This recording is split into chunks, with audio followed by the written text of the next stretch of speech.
नमस्कार सर्वांना, स्वागत आहे तुम्हा सर्वांचं आपल्या ॲक्टिव्ह करिश्मा यूट्यूब चॅनलमध्ये। बघा, अंगणवाडी सेविकांसाठी खूप महत्त्वाची आणि लेटेस्ट अपडेट आपल्या समोर आलेला आहे।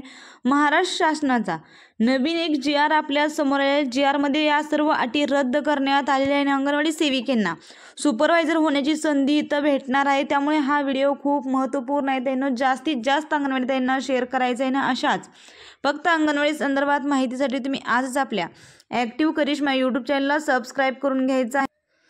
तर बघा ताईंनो, हा खूप महत्त्वपूर्ण जी.आर. आपल्या समोर आलेला, तुम्हाला संपूर्ण जी.आर. दिसत आहे। महाराष्ट्र राज्य महिला व बालविकास विभागाकडून हा जी.आर. काढण्यात आलेला आहे। अंगणवाडी सेविका या पदांवरून मुख्य सेविका पर्यवेक्षक या पदावर निवडीद्वारे पदोन्नती नियुक्ती करताना संगणक अर्हता प्रमाणपत्र व मराठी हिंदी भाषा प्रमाणपत्र सादर करण्याकरिता अट या शिथिल करण्यात आलेल्या आहे। नक्की या जी.आर.मध्ये काय म्हटलं हे थोडक्यात जाणून घ्या। बघा ताईंनो, हा जी.आर. 10 ऑक्टोबर 2025चा आहे। महिला व बालविकास विभागाकडून हा जी.आर. काढण्यात आलेला आहे। या जी.आर.मध्ये काय म्हटलेलं आहे हे जाणून घ्या। बघा, संदर्भ क्रमांक 3 अन्वये महिला व बालविकास विभागाच्या अधिपत्याखाली एकात्मिक बालविकास सेवा योजनेतील मुख्य सेविका पर्यवेक्षिका या पदाचे सेवा प्रवेश नियम निश्चित करण्यात आलेले आहे।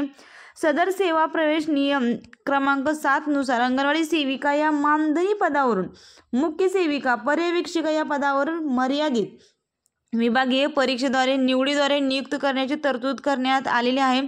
संदर्भ क्रमांक 4 अन्वये मर्यादित विभागीय परीक्षेचे नियमन तयार करण्यात आलेले आहे। तसेच बघा, मुख्य सेविका पर्यवेक्षिका या पदाच्या 4/6/2021च्या सेवा प्रवेश नियमातील नियम 11 नुसार सरळ पदावर नियुक्त होणाऱ्या व्यक्तीने मराठी हिंदी भाषा परीक्षा उत्तीर्ण होणे अथवा सूट मिळवणे आवश्यक राहील। तसेच नियम क्रमांक 12 नुसार पदावर नियुक्त होणाऱ्या व्यक्तीने संगणक अर्हता प्रमाणपत्र धारण करणे किंवा त्यामधून सूट मिळवणे सुद्धा आवश्यक राहील असं म्हणण्यात आलेलं आहे।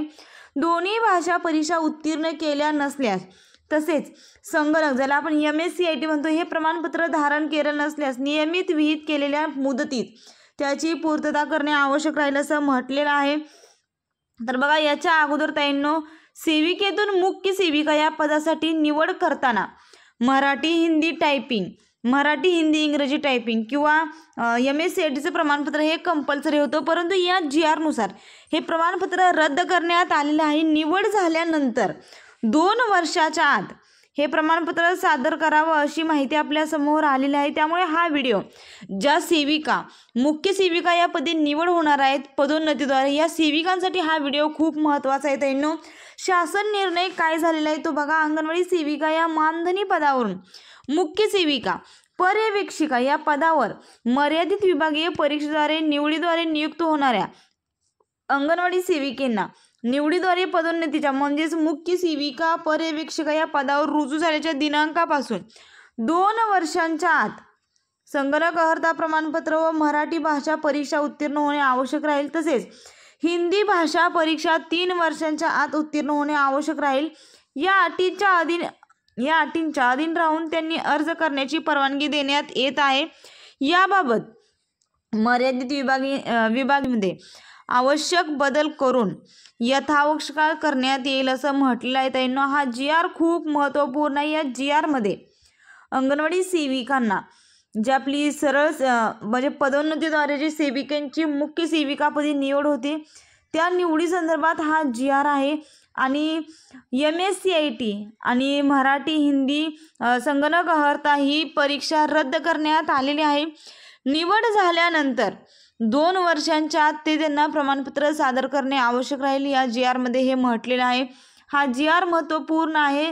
हा व्हिडिओ महत्त्वपूर्ण आहे। जास्तीत जास्त अंगणवाडी ताईंना शेअर करा आणि अशाच फक्त अंगणवाडी संदर्भात नवनवीन अपडेटसाठी आणि माहितीसाठी तुम्ही आजच आपल्या ॲक्टिव्ह करिश्मा यूट्यूब चॅनलला सबस्क्राईब करा।